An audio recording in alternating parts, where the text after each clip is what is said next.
Hey everyone, I am Artosis, and I'm going to be analyzing this replay from the DreamHack Open Stockholm 2013.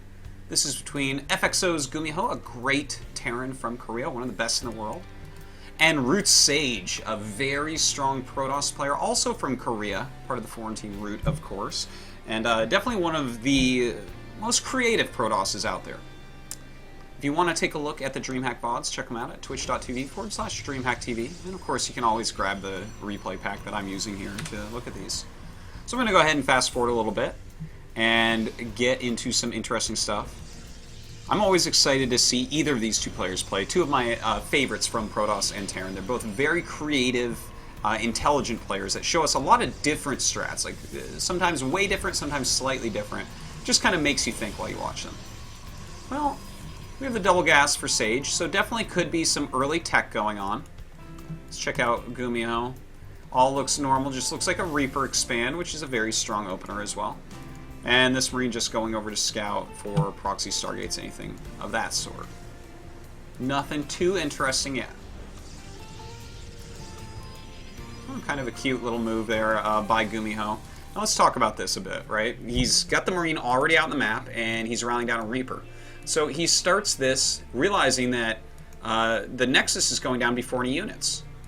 Well, the place that he's making it makes it so that right now this probe can attack, but once this SCV jumps over, it's a little bit luck-based. When it jumps over, the probe has to go all the way around, and this is basically, there's not a lot of surface area for the probe to kill this, or even other probes to come out and kill this. So it is something that if Gumiho got lucky, he might possibly get a bunker up, and that would just be very annoying for Sage to kill. But this is not actually a very scary situation. One Marine and one Reaper, even if they got into this bunker, probably won't do too much damage. But notice the SV did jump, and it looks like he actually might finish it. Nope, just barely not. So that's about the end of that.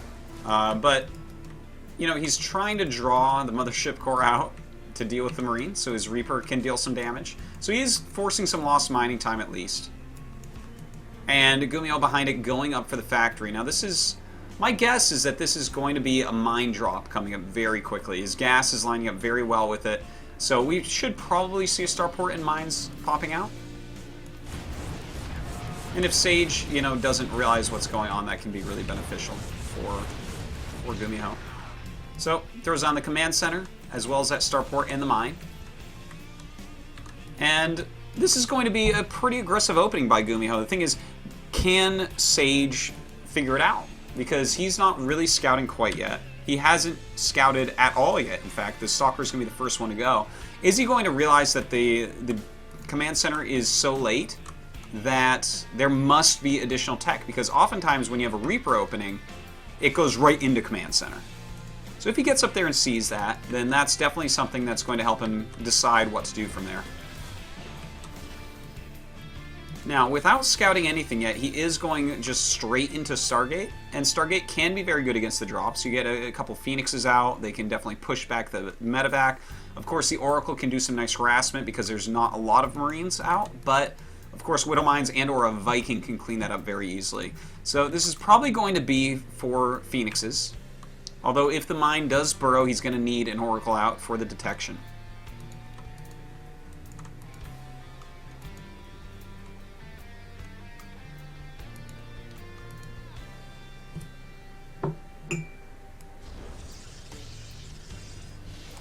Oh, alright.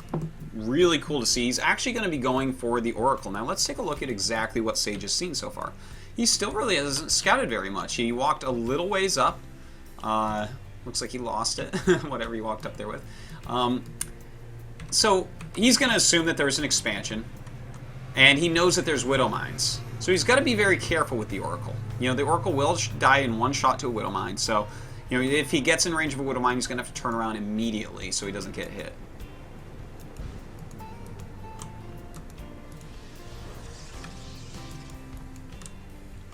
It looks like we're going to see this drop from Gumiho coming up. The mine should be recharged by then. Okay, so let's take a look here. Looks like these two are just barely going to pass each other where they can't see each other. Okay, so let's take a look. What does Sage have here to stop this? He's making the Phoenix, which will be nice, but this is going to be able to get down there. The Phoenix is not going to deter it all the way. He has the Mothership Core, and the range of Photon Overcharge doesn't quite hit there immediately, and the Stalkers are out in the front. So there's a very good chance that he's actually going to get the Widowmines burrowed near the Nexus. So even if Sage runs immediately, as quickly as he can, he's still going to lose at least a probe or two. He might lose a lot more than that. And he's either going to have to make a new Oracle or send this Oracle back home. And to send this back home, I don't think that's a very good choice. I think he has to go up and do some damage. So, absolute minimum, a lot of lost mining time for Sage here, I would say. In a regular circumstance, unless something goes really weird here. Yeah. And this is about as bad as it can get for Sage. This is a really bad situation for him. Even the Marines coming out, there should be a lot of probe deaths here. He is running everything back. He'll end up getting the medevac most likely, but that is not something that Gumiho is really going to care about because these mines are going to deny so much. Look how far away this Oracle is. He's still going to go in with it, so he might actually get some decent counter damage, but let's take a look exactly how many probes get killed here. Oh, that was a really nice lift. Very quick, but already we see a ton of probes being killed. And, well, that one is going to be taken out, but you know what? That was extremely effective. Okay, this 5 kills on this Widow Mine. Not sure that the medevac will get away. I feel like he can micro this Phoenix enough to get rid of it. And he's making him lose some mining time, and oh my god, the Oracle is in fact coming back. It's a hard call. Do you try to make the other one and just lose all this mining time? How do you play with that? But now he's not going to do any counter damage. So basically this drop negated the tech of Sage for the early game, the tech that was supposed to be aggressive and get some damage done, and killed probes, and is making lost mining time. So this was about as effective as you can hope for up at the pro level. So he does get that, as expected. Yeah, look at all that lost mining time still. Having to use that Oracle in that way. Very, very painful. Okay, so let's take a look at the actual situation in the game now. 37 probes to 32. He could have had many more probes, of course. He could have a lot more minerals. He lost a ton of mining time. Every probe that's not mining is like a mineral a second, so it's pretty brutal. Now, let's look at his tech. He's got 1 gateway, 1 starport, or Stargate, and 1 robotics on the way. This is not a lot. He does not have very much going on for him. He's going to have to get into splash damage pretty soon. But he doesn't have to actually do it too soon, because we see Gumiho is actually going for Siege Tank. I really like this. This is always a good choice against Stargate Tech to get some Siege Tanks, some Medevacs, and a lot of Marines, because that's just going to give you an army that basically nothing out of the Stargate is going to be able to deal with very well. He does have his 3rd command center, so his economy is going to get way above Gumiho's coming up here. He's just a little bit down in SCVs, he did a lot of damage, cost a lot of mining time, and he's going to have a 3rd orbital coming down with mules pretty soon as well. So from here, Gumiho probably should just go into a macro mode, because he's already done a lot of damage. He should be feeling in a good spot. It'd be interesting to see what Sage wants to do from here. Because it is a very hard spot to actually decide, how do I actually come back from this situation. It's not something that's impossible to come back from, but it's definitely hard. Okay, so he is choosing for this game to go Robotics Bay, and this is going to help him out against the Siege Tank type tech of his opponent. How many Siege Tanks will Gumiho actually make this game? Well, he's got 1. He is making a Viking. That's going to be to fend off the Oracle. He knows that there's an Oracle now. That's very smart. But if he continues on Siege Tank tech, the Colossus tech is going to do reasonably well against that. Because really you want Vikings, not Siege Tanks against Colossus.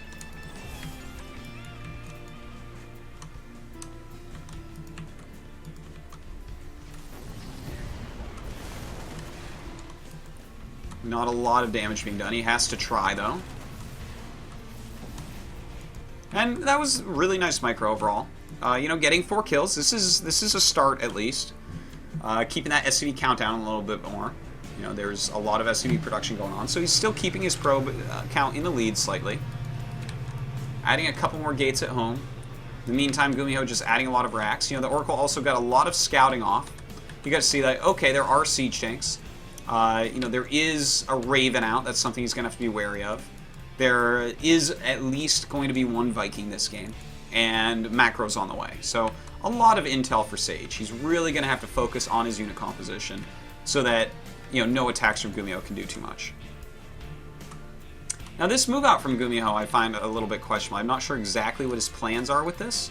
He may be deciding that, okay, you know what, you've used up Oracle energy, you have Stargate units, you didn't have a lot of gates down there. Maybe he is decreed as a good move out time. It's actually hard to say because this style you don't really see much, and you never really see it against this style from Sage. Sage definitely playing his own brand of Protoss vs. Terran right now.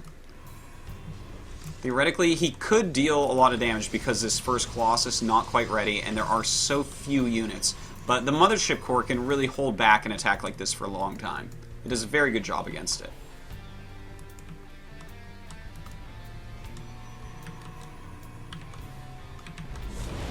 Okay, so immediately throwing down the Nexus Cannon. I think that the Nexus Cannon actually was a little bit too quick. I think he should have waited and seen if Gumiho was going to commit, because this is still a pretty scary army. He's got one Colossus, he's got enough force fields to hold things back, and he's got the Stalkers to make sure the Vikings can't just get free kills. So I feel like that was maybe a bit premature, but Gumiho is actually going to be pretty happy about that, because he's going to expect the Nexus Cannon to go down, but I think he would have expected that he would have had to go further in and do a little bit more dedicated poke to make that Nexus Cannon turn on.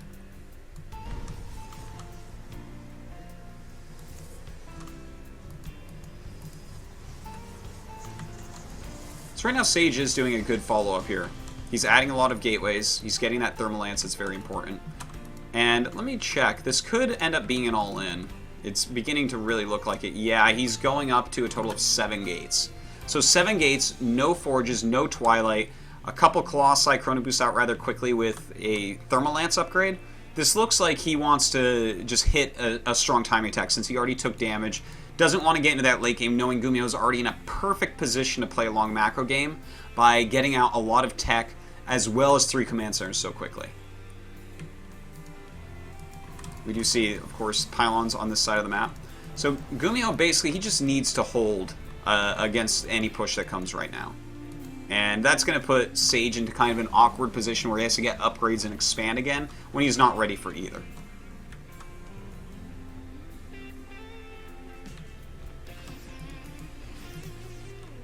Okay, so let's take a look. This attack's about to happen. I'll get it a little bit closer. And okay, here we go. The attack is about to happen. Very similar supply-wise, very similar army supply-wise, as you can see. Very close counts and probes and SCVs. But let's take a look at these armies. Stim isn't done yet. That's kind of a big deal. If he hits before Stim and gets a decent amount of damage done before Stim, that's going to be very nice. Let's take a look at the Viking count. He's got just 2. He's got 4 siege tanks. Thermal Lance is done. 2 Colossi are done, another one on the way. What about tanking? Well, only 3 Zealots. He does have Guardian Shield, but only 3 Zealots. So he's going to be taking really heavy hits from the siege tanks. This first one going to kind of lure him up. In fact, it's already kind of turning. But if he can lure him back into the back 3, that's where the major damage is going to be done. The clumped up Stalkers will take a lot of splash and die quickly. If he can target down Colossus, that is going to be absolutely great. And don't forget that this is a mostly Stalker-based army, and he has enough for 2-point defense drones. So this really looks to me like this is a good situation for Gumiho. The Thermal Lance Blades can really mess things up before that Stim is done, but you know, he has a lot of Marauders to help out with that, and it seems like he's just not going to have much firing against 2-point defense drones to start. Slow this down. So he's kind of luring him in with that first siege tank, and there you go. Notice the first siege tank says, come up and hit me. So he walks up to hit him, and then the back 3 siege tanks do a big volley, and now the Stalker count is going to be dropping, and 2-point defense drones, which means that the Vikings can kind of go to town. But we do have the Phoenixes coming up for some support. Now, not really a hard call in my opinion. I think he needs to pick up the siege tanks in the back. You know, those are going to be dealing so much damage. His sentries are going to go down in a matter of seconds, and then the Stalkers are going to be out of here, the Colossi next. Those are really the dangerous units. I would say less so the Vikings, less so the Medevacs, less so the Ravens. And in fact, with the point defense drones, that's going to pick up Phoenix shots as well. So he could wear them out a bit quicker, but I think lifting those Siege Tanks, that's the real scary damage that's happening here. And he actually decides he's going to go up here and actually help take out the point defense drones. So he does take those out. Let's take a look at how this is going to work. So now he does get to shoot again with these units. But these Siege Tanks dealing a lot of damage every time they fire. The force fields are okay, getting a few of these units. He doesn't really have any Zealots, so they aren't going to be blocked by that.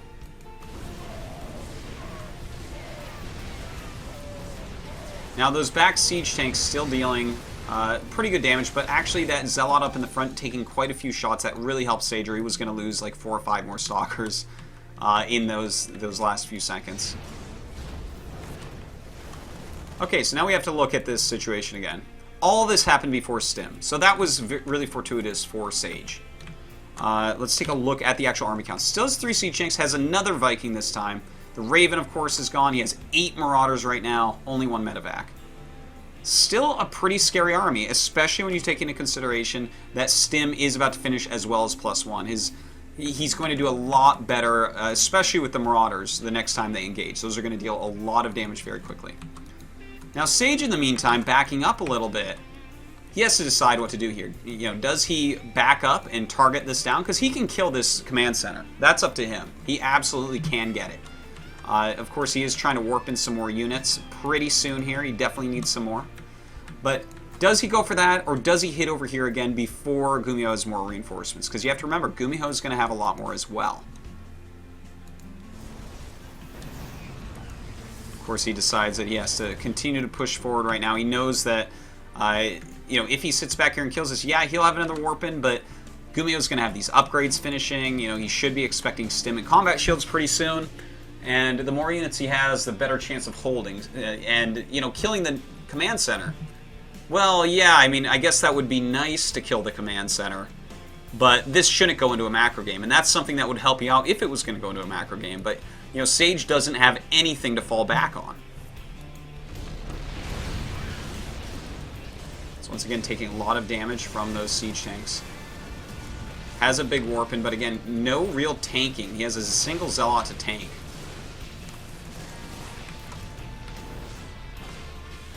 So at least he will pick those off rather easily, but we'll have to see how well these Siege Tanks go, because again, this is what's important here. The Colossi can deal a lot of damage and will, and he'll probably end up killing a lot of SCVs, but Gumiho realizes that if he kills this army, there's no replacing it for Sage. This is a one-time army for him. He doesn't have that good of an economy. You know, it's going to be hard for him to get out more splash damage. And when you get to really small unit counts, Marine Marauder Medevac with Stim and combat shields become vastly superior. So the Stim does finish up. He does start to Stim. He sieges up. He's going to want to pull back. Big volley there. But he does siege up there and gets at least 1 volley up. So that's a very important part of this. Now with the 3rd Colossi coming out, Sage is doing a good job of keeping this game something that he has a chance in. Again, one of the scary things is as soon as he walks up into Siege Tank range, which he's going to have to do if Gumiho controls correctly, because they do have such ridiculous range, as you can see. 4 more range than the Colossi. 3 Siege Tanks are just going to deal massive amounts of damage to this. He is bringing up his Zealots. Now, we're really going to want to see him put those Zealots up front and spread them a bit so they can take as many Siege Tank hits as possible. But he does walk right into it. And the thing is, yeah, he's getting some of these hits. He's killing off a few units. But the amount of damage done by the Siege Tanks is pretty overwhelming. Units are dying and getting so low very quickly. Trying to utilize some of his shields to take some hits and deal some damage.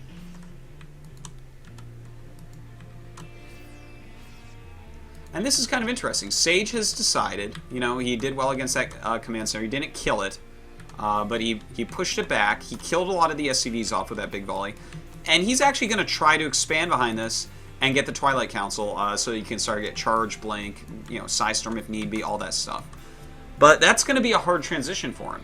Even though he's still got a very good army and Gumiho can't move out right now, Gumiho is going to recover pretty quickly. Between the 3rd Command Center dropping some additional mules, getting his SCVs out, just the fact that Sage doesn't have Charge, he doesn't have Blink, he doesn't have his Templar attack, Medevacs are going to be a big problem. Frontal pushes not as much because he does have a strong army. But overall, there's just much better upgrades going on for Gumiho. Sage's army isn't really equipped to deal with this.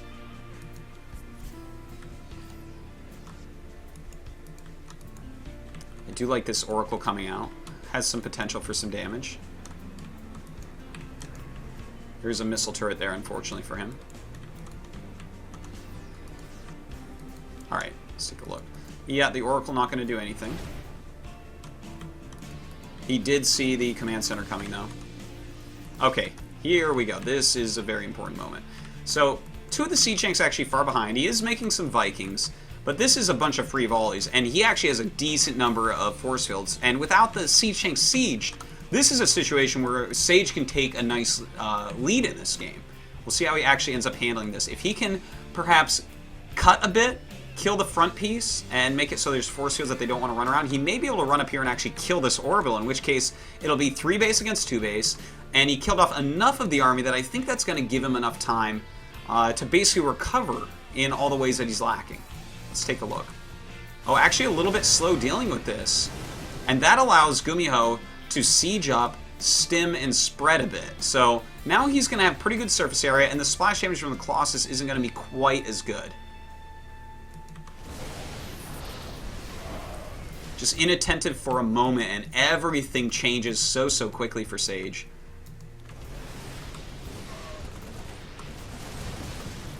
Well, he doesn't really have energy left for force fields anymore, unfortunately. And that makes this huge concave of Gumiho all the better. He had a small chance there of actually getting into a really good position with some expert force fields coming down instantly, but he was clearly looking elsewhere on the map. So from there, that is going to be very hard to come back from. If he had, let's say, the charge upgrade already done, if he had Psystorm already done, then he's going to be in a better spot. But what's happening here is he's losing all of his splash damage, and basically all of his units. So what does he warp in now? He's going to have to warp in some units if Gumiho continues to apply pressure, because he's non-stop making Marines and Marauders, and he does have some Medevacs, and he does have some Vikings, and he does have some Siege Tanks. So what does he warp in? Does he just start a new Colossus against someone who already has like 6 Vikings? Well, he's got 4 right there, and then 3 more up here. So he actually has 7 Vikings. Does he start that one Colossus to try to deal with all this? Does he just make slow Zealots? Does he make Stalkers without Blink? Does he make random Sentries to fight against Siege Tanks? There's really a no answer for what Sage can make from this situation after losing that army. He really needed the kind of death ballish army because he didn't have the upgrades to go with it. To go with a regular set of units. So he's going to start Immortal. I think that's a brilliant choice. It's absolutely what he should do. He has saved some Stalkers here. He's warped in a lot of those. Thing is, he doesn't have any upgrades for that. In fact, let's take a look. He does have the Twilight Council, but hasn't started anything. Hasn't started any Templar tech either. So he's going to focus on some Immortal production, and that's going to help him out against the Vikings, against the Marauders, against the Siege Tanks. Very smart move. That's the best thing he could do right now, for sure. The thing is, these units are not going to be very impressive against the units that Gumiho is making right now. Really, only the Immortal is going to shine up.